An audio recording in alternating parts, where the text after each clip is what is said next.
आपका बहुत बहुत स्वागत है। बहुत दूर बहुत से आए हैं, टफ शेड्यूल है।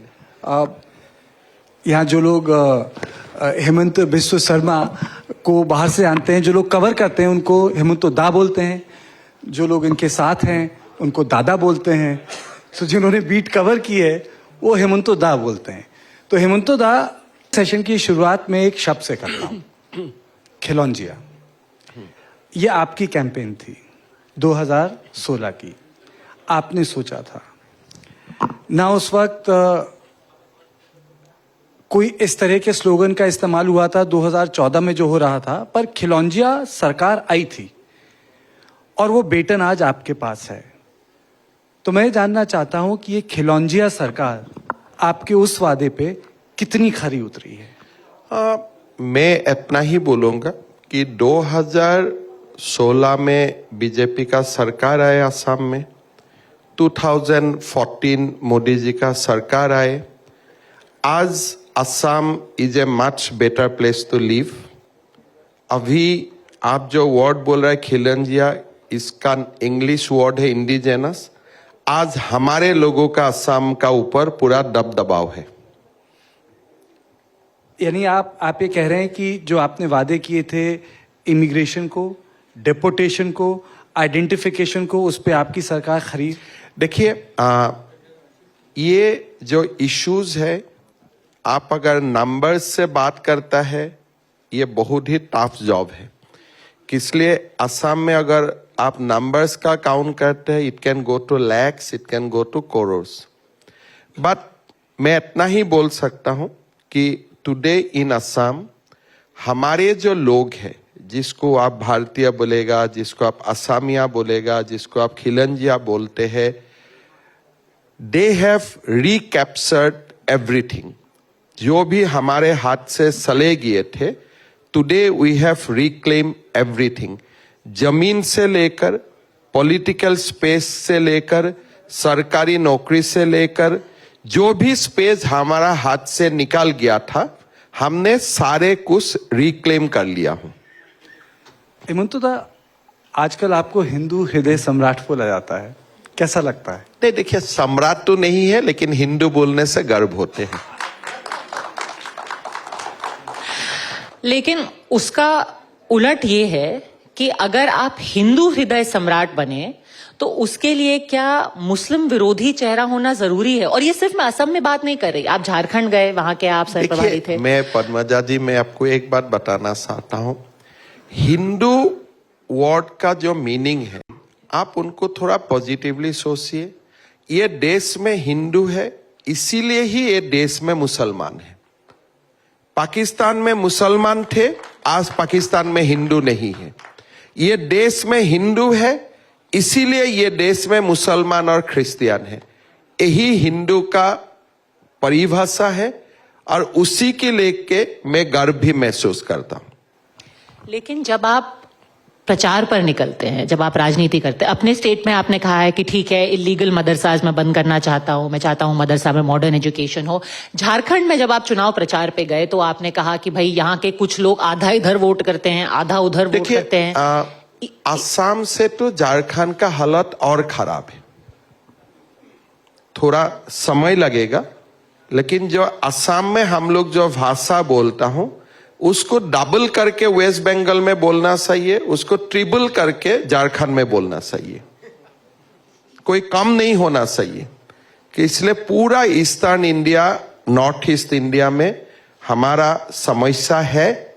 हमारे जो संस्कृति है, हमारे जो देश का जो कल्चर है, देश का जो पॉलिटिकल, हमारे लोगों का जो पॉलिटिकल स्पेस है, ये स्क्वीज होते जा रहा है। और ये आप 51 से लेकर आज तक डेमोग्राफी का चेंज देखिए। आप 1951 में कितना मदरसा थे, आज कितना मदरसा है। 1951 में एक खास रिलीजन का कितना लोग थे, आज कितना लोग है। आप अगर पूरा एसेस करते हैं तो आपको यही देखने के लिए मिलेगा कि जो लोग हम भारत का है, उनका हाथों से या हमारे जो स्पेस है वो स्क्वीज होते जा रहा है, और जो भारत में नहीं था उनका स्पेस बढ़ते जा रहा है। ये हकीकत है। पर भारतीय मुसलमान को घुसपैठिया कहना, देखिए, हम क्यों भारतीय मुसलमान को घुसपैठिया बोलूंगा? जो घुसपैठिया है उसी को ही घुसपैठिया बोलूंगा ना। हम क्यों बोलूंगा भारतीय? हम पागल हुआ है क्या? जो भारत में जिसका जन्म है, जो भारतीय भाषा बोलते हैं, जो भारत में ही उनका 3-4 जनरेशन है, हम इसको क्यों घुसपैठिया बोलूंगा? तब तो मैं एपीजे कलाम आजाद को भी बोलना पड़ेगा। हम क्यों ऐसा गलती करूंगा? हमारा भी तो कुछ दिमाग है। हम उसको ही घुसपैठिया बोलता हूं जो सचमुच घुसपैठिया है, बाकी किसी को नहीं बोलता। हम क्यों बोलूंगा? अगर मैं उनको बोलूंगा तो वो भी मुझे बोलूंगा। भारत उनका भी है, भारत मेरा भी है। मैं सम्मान करता हूं जो 6-7 पीढ़ी से भारत में है, वो चाहे वो हिंदू हो मुसलमान हो, ये तो भारत का ही है।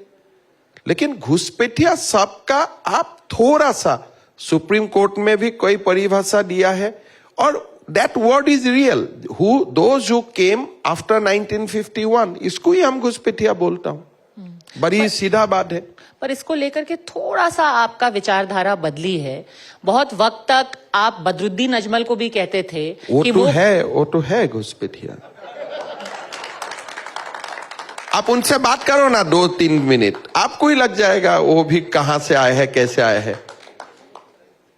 पर कांग्रेस तो अब कह रही है कि आपके उनसे बड़े खास रिश्ते हैं, बड़ा प्रेम है, परस्पर प्रेम है दोनों के बीच। जब मैं सीएम अब आप उनको सलाह भी दे रहे हैं कि शादी कर लो। मैं जब सीएम हूं, मेरा साथ सबको अच्छा रहना उनका मजबूरी है, ये मेरा मजबूरी नहीं है।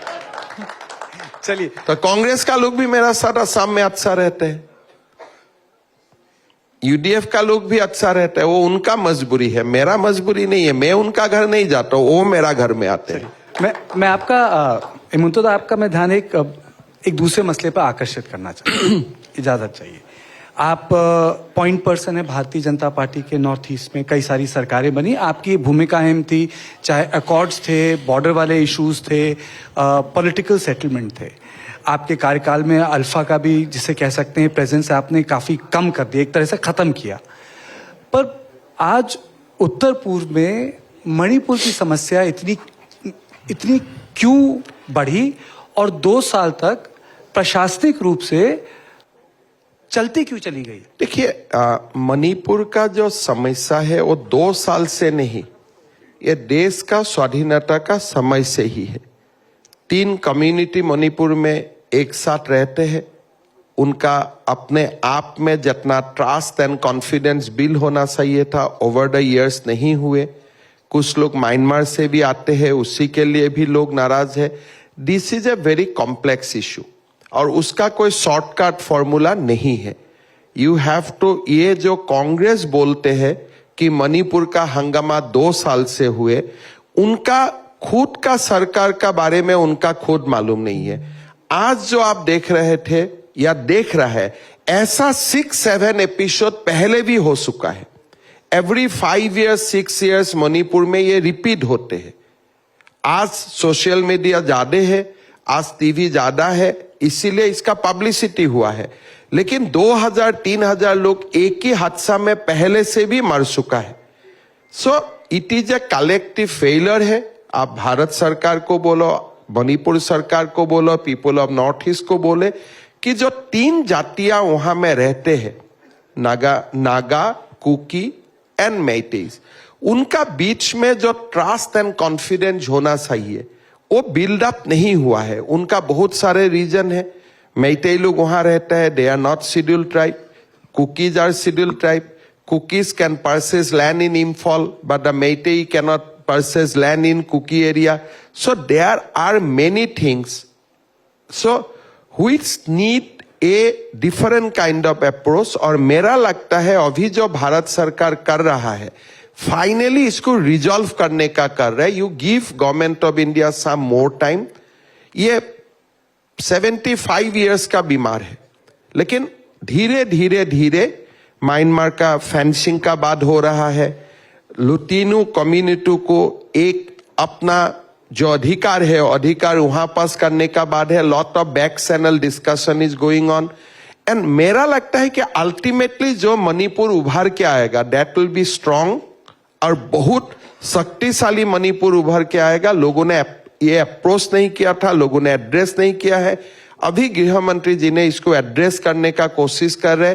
ही इज जो सिम्टम है उनका साथ साथ डिजीज को भी ट्रीटमेंट कर रहे हैं, और मैं कॉन्फिडेंट हूं कि Manipur will overcome, give some space. आपके हिसाब से क्या होना चाहिए? आप भी मल्टी एथनिक स्टेट चलाते हैं, आपके भी ऑटोनोमस काउंसिल, एक नहीं कई सारी ऑटोनोमस काउंसिल, में ट्वीट देख रहा था। हाँ। आप लोगों को वहां उसमें धन्यवाद दे रहे थे ऑटोनोमस काउंसिल के लोगों को। तो ये आपके हिसाब से मणिपुर में क्या होना चाहिए था और क्या क्या नहीं हुआ? देखिए, जानना चाहता हूं मैं। देखिए, because of the politics of Congress हमने पहले सफर किया, बट आज असम का हालत बदले हमारा इतना हालत खराब हो गए थे कि लोगों ने कलेक्टिवली डिसाइड किया कि विल रिजॉल्व दिस, रिजॉल्व हुए। लेकिन हमारे जो लैंडस्केप है, थोड़ा मणिपुर का लैंडस्केप अलग है, नागालैंड का लैंडस्केप थोड़ा अलग है। आप सोच सकता है कि असम हैज बीन बाइफर्केटेड, और सीमा का 72 में असम का विभाजन हुआ, कांग्रेस ने सीमा भी नहीं लिखा, असम क्या है, मेघालय क्या है। तो they have maintain north east in this atmosphere कि भाई थोड़ा कॉन्फ्लिक्ट रहे, लोगों का बीच में नाराजी चलते रहे, and will walk like that, development लेके नहीं जाना है। बट धीरे धीरे धीरे things is becoming much better. Manipur थोड़ा सा, हाँ, हमारे जो एक पूरा we were going ahead with a very different way, थोड़ा सा मणिपुर सेटबैक है। लेकिन मेरा लगता है कि मणिपुर का समस्या बीजेपी ने सृष्टि नहीं किया है, बीजेपी का दिन में नहीं हुआ है। This is on going for last 75 years, mostly Congress is responsible for that. और कभी आप लोग मणिपुर का बारे में अगर समझना चाहेगा तो एक नागा, एक कुकी, एक मैतेई को साथ में बैठा के आप लोग बात कीजिए, and you will know that इसका कितना गहरा है। Issues are very very deep. और ऐसे जो लोग बोलते हैं मणिपुर में आप क्यों नहीं गया, मणिपुर, ऐसे होने से तो काफी सारे चीज हो जाता है। Many things are beautiful from Delhi. अरे 2 साल हो गया, क्यों रिजॉल्व नहीं किया? मतलब क्या करना चाहिए? लोगों को गोलियां डालना चाहिए? लोगों का ऊपर जैसे कांग्रेस ने आइजॉल का ऊपर बम फेंके थे, ऐसे हमें बम फेंकना चाहिए? क्या करना चाहिए? तो this has a way to be handle, and it will handle. Assam 3 दशकों का बाद ठीक हुए ना, so give some time, don't be impatient. यही कारण है कि सारे के सारे एमएलए असम में आके बात करते हैं, वो अपनी बात खुद ऑर्गेनाइज नहीं कर पा रहे। डिफिकल्ट है, तीनों कम्युनिटी को बात करना, एक टेबल में बैठा के बात करवाना भी डिफिकल्ट है। ये इतना इजी लैंडस्केप नहीं है। Nagas is fighting for their rights from last 75 years. Thousands of people have died. Meiteis are fighting for their rights. आज today also मेरा लगता है कि 10 से 15,000 मेइतेई लोग म्यांमार में ही है with arms. Kuki लोग is also fighting for their rights. I think they have also 7 to 8 organizations who are on ceasefire, but they have heavy arms with them. So it is a very different landscape. जो यहां से जाके बोल देता है भाई solve नहीं किया, प्रधानमंत्री क्यों नहीं किया। अरे ऐसे इजी होने से तो नेहरू जी भी इसको रिजॉल्व कर लेते थे, राजीव गांधी भी इसको रिजॉल्व कर लेते थे, इंदिरा गांधी भी उसको रिजॉल्व कर लेते थे।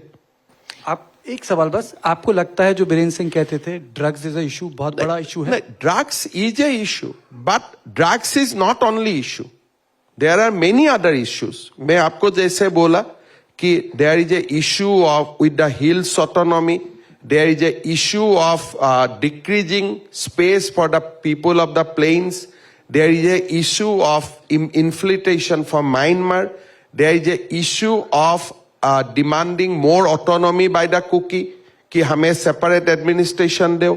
Meitei League बोलता है no, we want to unified Manipur. So there are many contradictory issues, and it is not very easy when tribals fight for their rights. हम लोग जैसा लोग वहां जाके रिजॉल्व नहीं कर सकता हूं। It has to be resolved from the community itself. In fact, मेरा तो दुख लगता है, I feel pity for the commentator in Delhi जो बोलता है अरे 2 साल हो गया क्यों नहीं हुआ।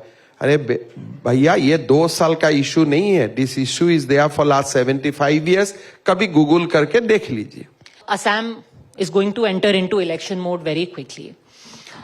क्या वहां पर एक फियर है कांग्रेस के रिसर्जेंस को लेकर के. The reason why I asked this question sir is because in the Lok Sabha elections जो अभी हुए हैं पूरे देश में जो सबसे ज्यादा मार्जिन ऑफ विन था वो था कांग्रेस के रकीबुल हसन का, और वो भी उन्होंने किसको हराया? आपके अच्छे मित्र बदरुद्दीन अजमल. नहीं, रकीबुल हुसैन को तो हम ऐसा एक देश बना ही दिया हूं, और आगे भी 10 लाख वोट से ही जीतेगा. After delimitation that constituency is 95% with मुस्लिम.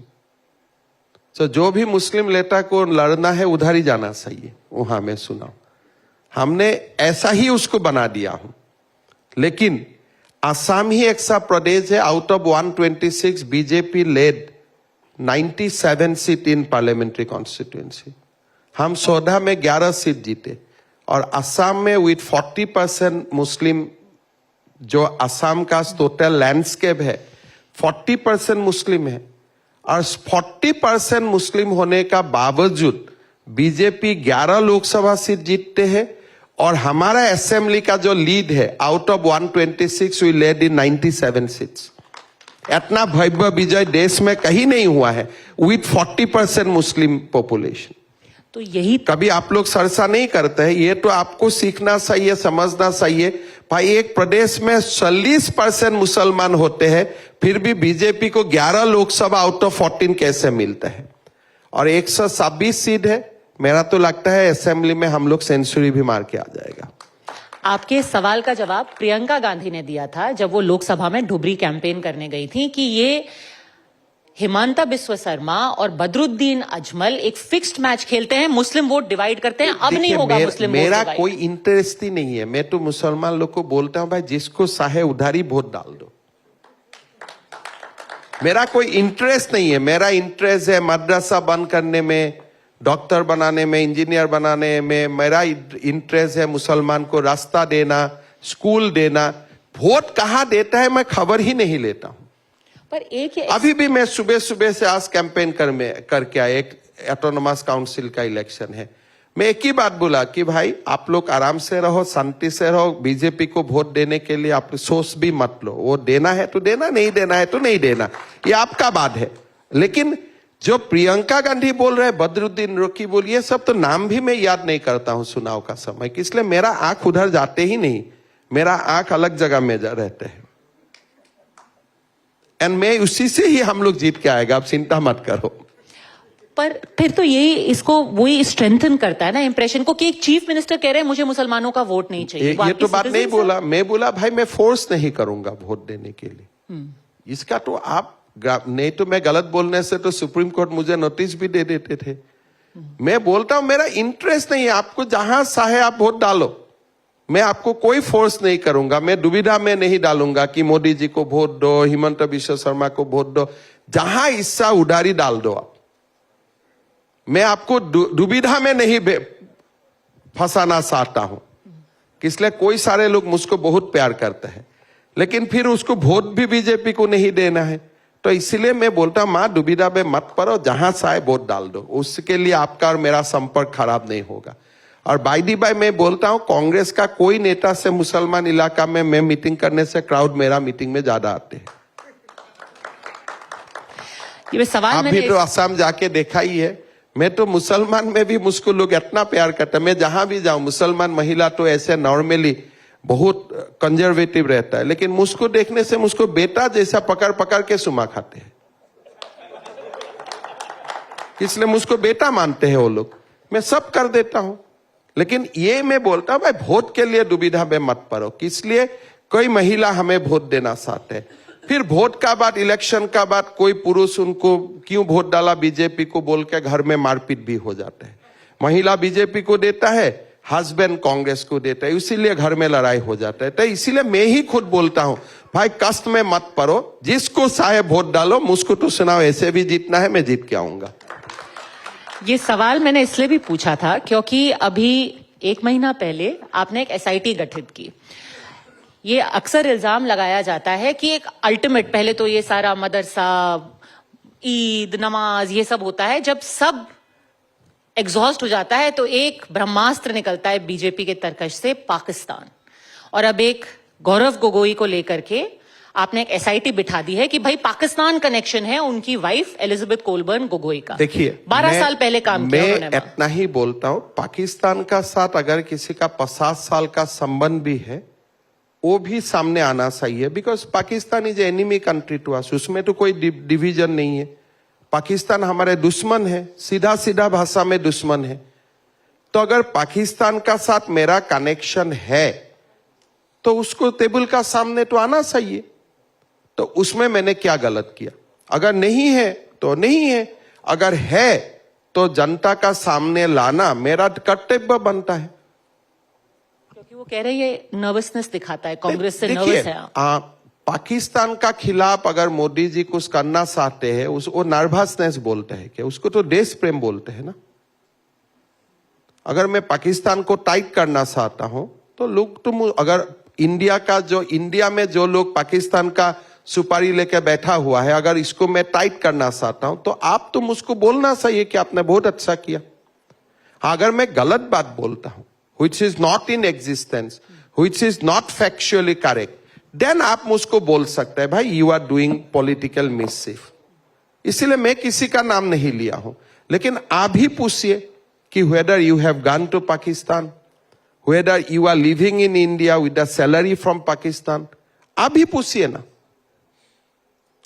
आप पद्मजा जोशी काम करता है TV9 भारतवर्ष, इंडिया का चैनल। अगर आपको पाकिस्तान का चैनल आपका तनख्वाह भेजता है, व्हाट डज इट मीन? तो this matter is very very serious. अगर आप बोलते हैं मैं चुनाव का पहले कुछ नहीं करता हूं, if you want to link it to the election, बात मैं करूंगा 6 महीना में क्या प्रॉब्लम होगा? मैं बोला हूं सितंबर में रिलीज करूंगा, लेकिन आपको लगता है उनका साथ चुनाव का रिलेशन है, मैं कर दूंगा। इतना पेशेंट तो मेरा है ही, उसमें कोई प्रॉब्लम नहीं है। But Congress is going to be in big trouble on this issue. Let me speak with all the authority of a chief minister. मैं मुख्यमंत्री का पूरा जिम्मेदारी लेके बोल रहा हूं कि Congress will be in deep trouble. What has been so far with the SIT has so far acquired huge information, and Congress party will be in deep trouble. Like what? The Pakistan connection will be exposed like anything. तो इसीलिए आप भी पूछ लो, अगर चुनाव का पहले नहीं करना है तो मैं चुनाव का बात कर दूंगा। चलिए, मेरा कोई आपत्ति नहीं है, because I don't want to be, ये लोगों को बोलना नहीं चाहिए चुनाव के लिए। चुनाव के लिए मुझे क्या चाहिए? लोगों का आशीर्वाद चाहिए। ये सब बात बोलने से हमेशा 2 व्यू हो जाते हैं। कोई लोग बोलेगा ये अच्छा किया है, कोई लोग बोलेगा बुरा किया है, मेरा मुद्दा हट जाते हैं। नहीं, पर ये आप पे बहुत बड़ा एलिगेशन लगा रहे हैं कि आप कह रहे हैं कि एस्टैब्लिश हो चुका है पाकिस्तान मैं link. With authority of the chief minister मैं बोल सकता हूं कि this is a very deep rooted things. इसमें कोई पॉलिटिक्स नहीं है। जब चीज सामने आएगा आपको खुद लगेगा हाँ सरकार ने ठीक किया है।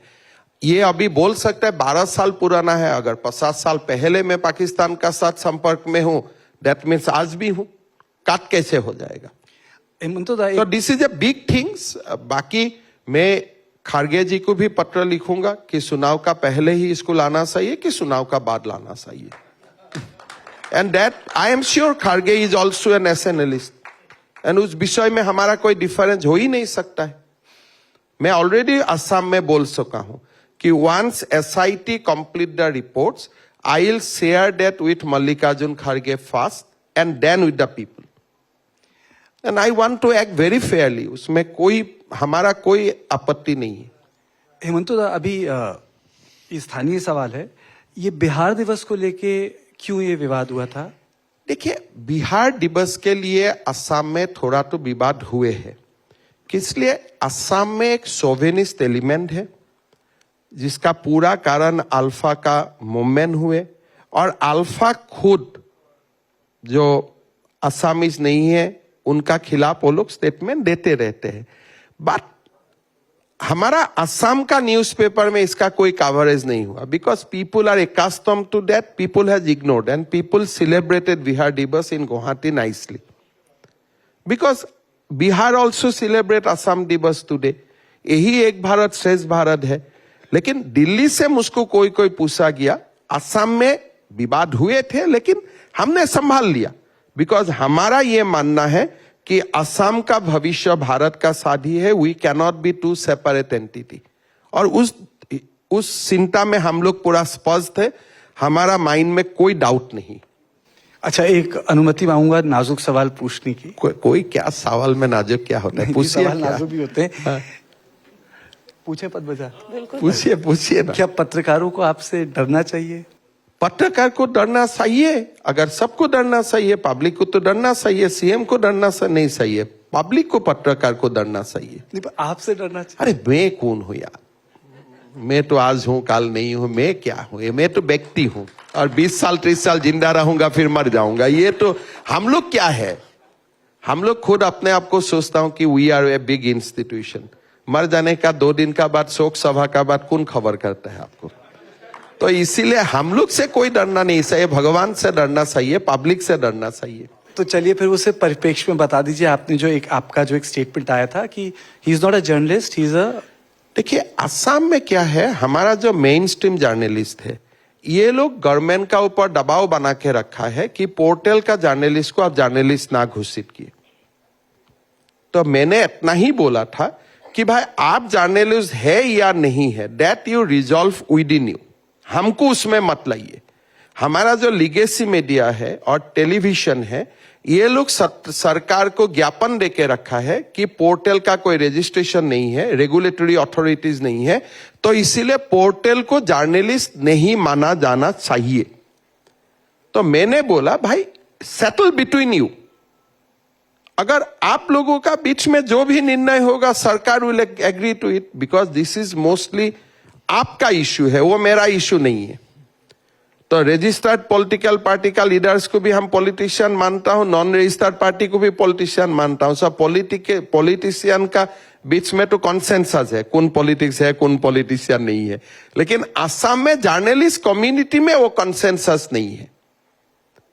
ये लोग बोलता है भाई लीगेसी मीडिया में तो आप प्रेस काउंसिल जाएगा, नेशनल मीडिया टेलीविजन में आपका फोरम है जाने का, लेकिन पोर्टल में कुछ लोगों का कंप्लेन होगा तो लोग कहां जाएगा?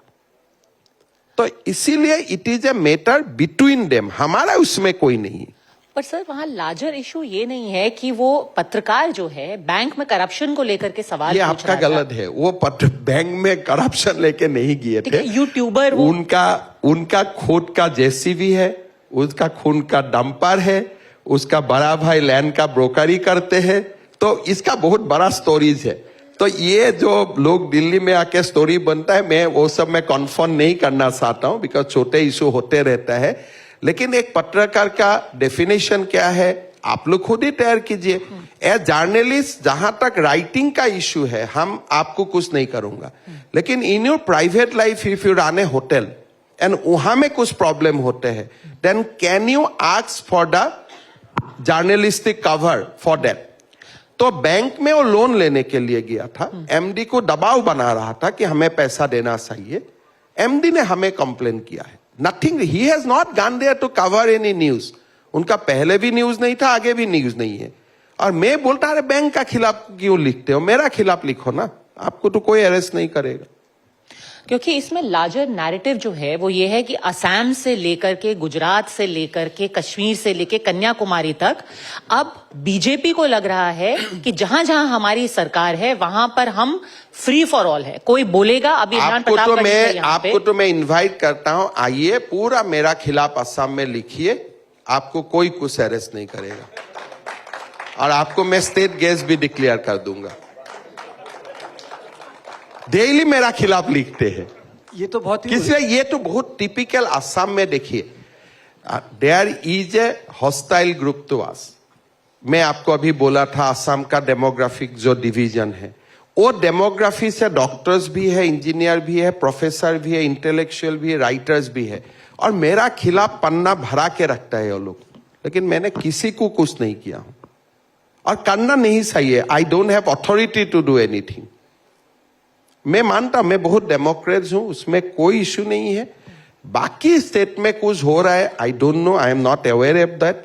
बट ये जो असम में घटना है ना, इतना बड़ा घटना है, ये तो एक यही इश्यू है भाई, आपने जाके बैंक का मैनेजर को धमकाया, बैंक का मैनेजर ने आपका ऊपर एफआईआर डाले, सरकार कोई एफआईआर नहीं डाले। नहीं, आपका ये जो रवैया काफी उदारवादी है।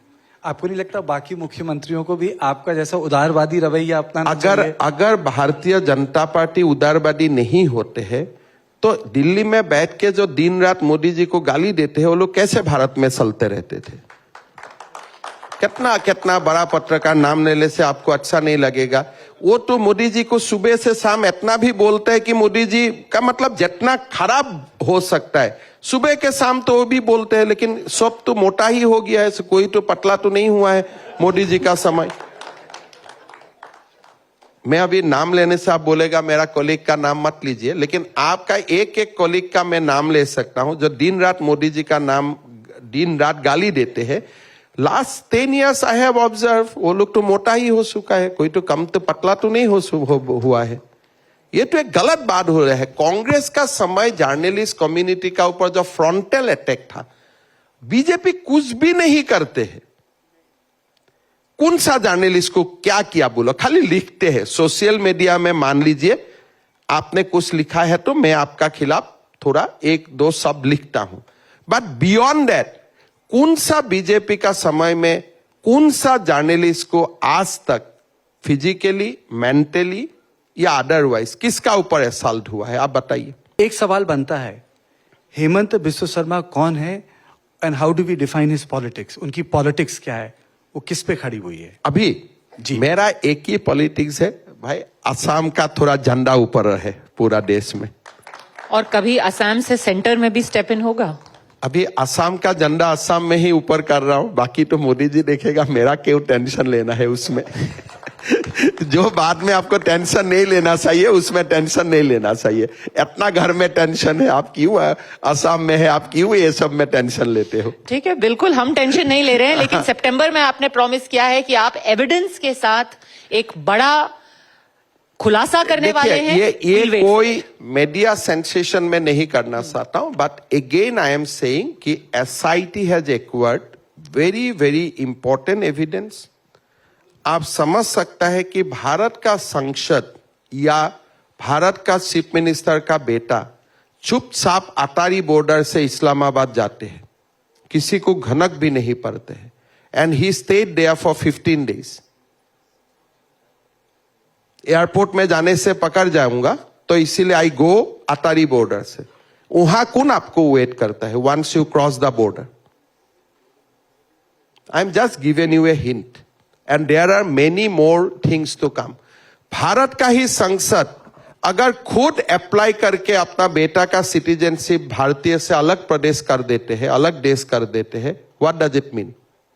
अगर आज मेरा बेटा को, मैं सांसद हूं और मैं भारत सरकार को अपील रिक्वेस्ट लेटर लिखता हूं कि मेरा बेटा का नागरिकत्व मैं सरेंडर करता हूं और मैं मुझको फलाना देश का सिटीजनशिप करना है, what does it mean? Will you do that as member of parliament? So I have just given you 1 or 2 hints. There are many more things to come and Congress party will be in a huge problem. मैं hint दे रहा हूं, अभी से वो लोग ठिकाना काट ले तो उनके लिए अच्छा है। Okay, it will be tested in law. Mr. Hemanta Biswa Sarma, thank you as always. Thank you so for much. being here with us.